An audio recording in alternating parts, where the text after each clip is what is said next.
Auzubillahi minasyaitonirrajim. Bismillahirrahmanirrahim.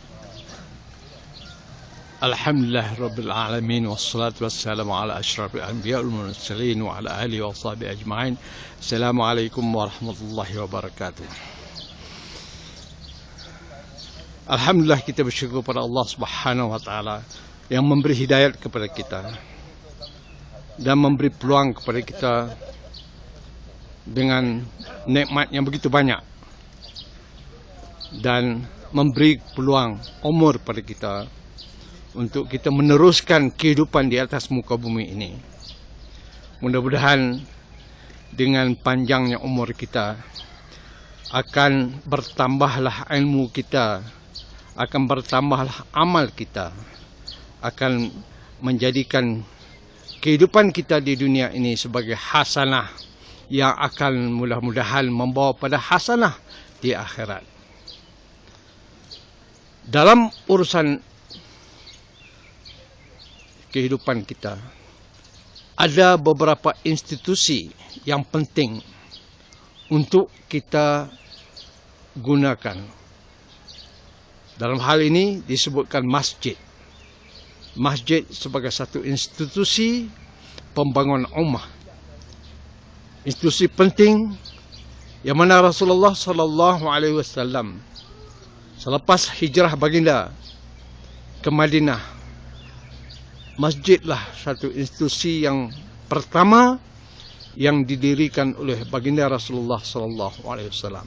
Ini menunjukkan bahawa masjid adalah merupakan satu institusi yang paling utama kerana mempunyai fungsi dan peranan yang penting dalam membangun ummah.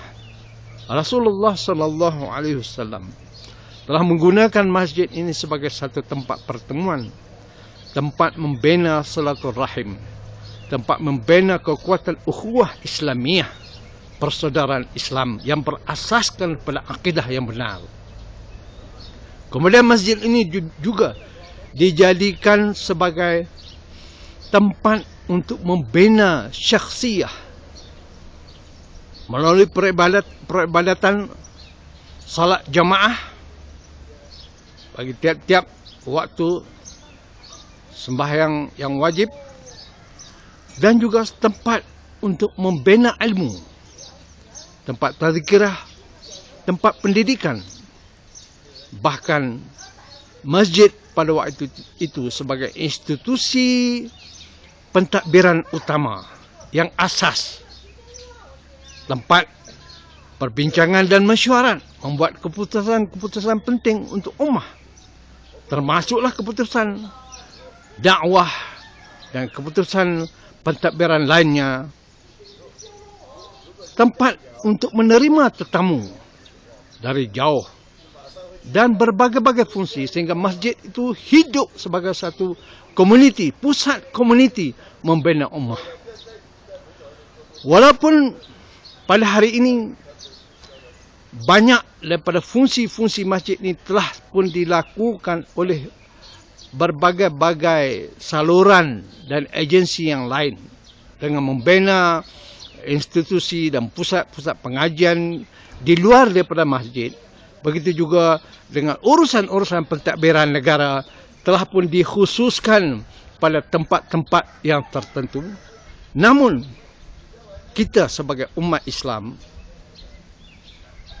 hendaklah menghidupkan fungsi masjid itu, iaitu fungsi sebagai tempat peribadatan, tempat perjumpaan, tempat silaturahim, dan tempat membina kekuatan ummah, membina kekuatan wahdatul fikr, kesatuan pemikiran.